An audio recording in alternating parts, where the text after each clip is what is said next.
África, Brasil. Duas terras separadas por um oceano gigante, o Atlântico.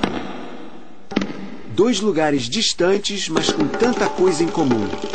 Nossos povos, nossa música e as tradições.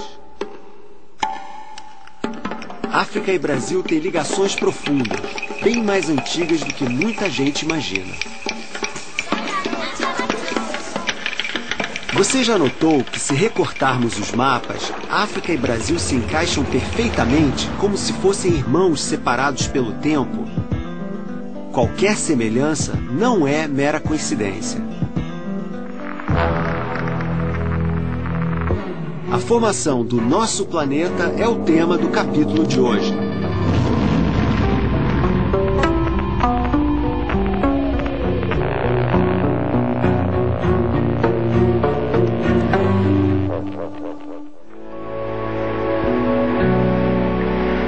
Domingo passado, Poeira das Estrelas contou a história do nascimento do Sol, a estrela que dá luz, calor e energia para todos os seres vivos. Cerca de 4 bilhões e meio de anos atrás, ao mesmo tempo em que surgiu o Sol, formaram-se os planetas do nosso sistema solar, como a Terra. Mas a Terra naquele tempo era bem diferente do que estamos acostumados a ver hoje.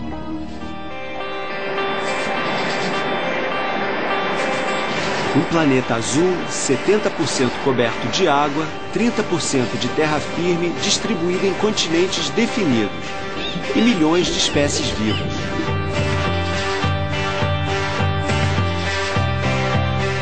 Muito tempo atrás, o mundo era o próprio inferno, um planeta ainda em formação.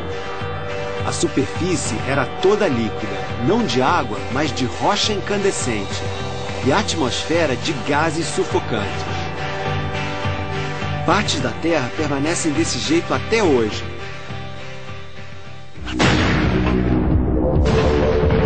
São os vulcões.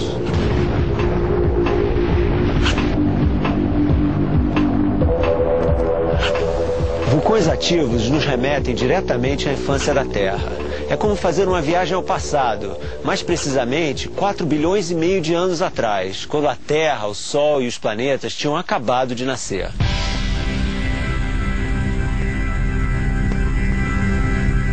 Este é o Kilauea. Ele fica na ilha que dá nome ao arquipélago do Havaí.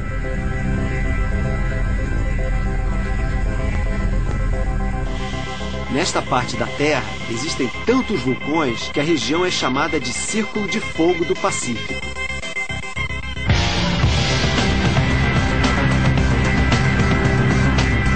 Mas nenhum é tão ativo quanto o Kilauea. Ele entrou em erupção em janeiro de 1983 e não parou mais.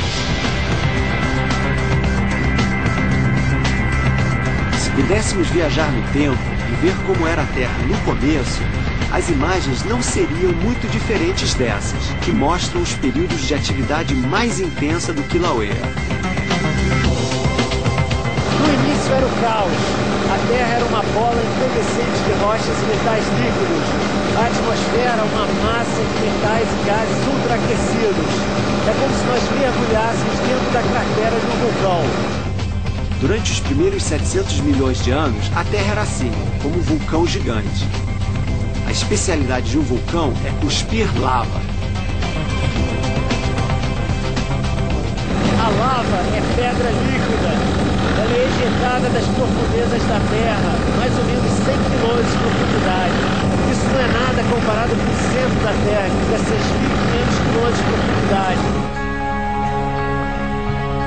Sobrevoando Kilauea, dá para ver nitidamente como a lava expelida pelo vulcão se resfria em contato com a água do mar, se solidifica e faz aumentar o tamanho da ilha. No nosso planeta é assim. Em lugares onde não há nada além de mar aberto, pode surgir uma ilha, desde que seja uma região de atividade vulcânica.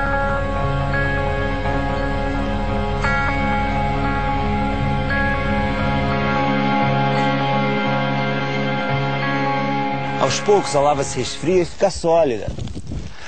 O mesmo aconteceu com a superfície do nosso planeta, só que no caso da Terra foram necessários 600 milhões de anos.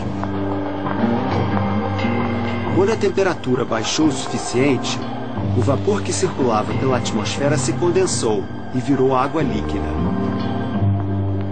Muito tempo se passou e então, cerca de 200 milhões de anos atrás, a Terra finalmente começou a ficar parecida com o que é hoje. A maior parte da superfície já estava coberta de água, mas havia um único continente, chamado Pangeia. Pangeia, em grego, quer dizer todas as terras juntas. Foi essa imensa massa de terra que deu origem aos continentes que conhecemos hoje. Isso aconteceu por causa de um processo muito lento chamado deriva continental. A camada mais externa da Terra, sólida, é dividida em diversas placas tectônicas, como são chamadas.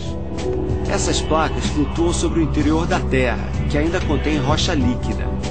Aos poucos, ao longo de milhões de anos, elas se distanciaram, até chegar ao que é hoje. É por isso que África e Brasil parecem se encaixar perfeitamente. Afinal, muito tempo atrás, as duas regiões eram uma coisa só. A deriva continental não parou até hoje. África e Brasil continuam se distanciando.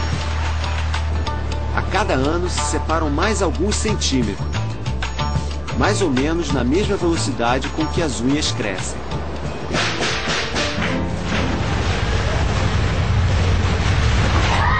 O movimento das placas tectônicas também explica os terremotos. A Terra treme quando as placas resvalam umas nas outras. O movimento é causado pelo calor do interior da Terra e pelo acúmulo de gases. Nos dias de hoje, a maioria dos vulcões se localiza ao longo do encontro das placas, regiões que são chamadas de falhas. É por isso que o Brasil não tem terremotos ou vulcões. Nosso país está bem longe das falhas geológicas. Pelo menos esse problema a gente não tem. Não é o caso do Japão ou da Califórnia, que ficam em algumas das áreas geologicamente mais ativas de todo o planeta. Mas nem tudo é destruição. A deriva continental e o encontro das placas tectônicas ao longo de milhões de anos formaram algumas das paisagens mais bonitas da Terra, as grandes cordilheiras, como a do Himalaia, onde ficam as montanhas mais altas do mundo.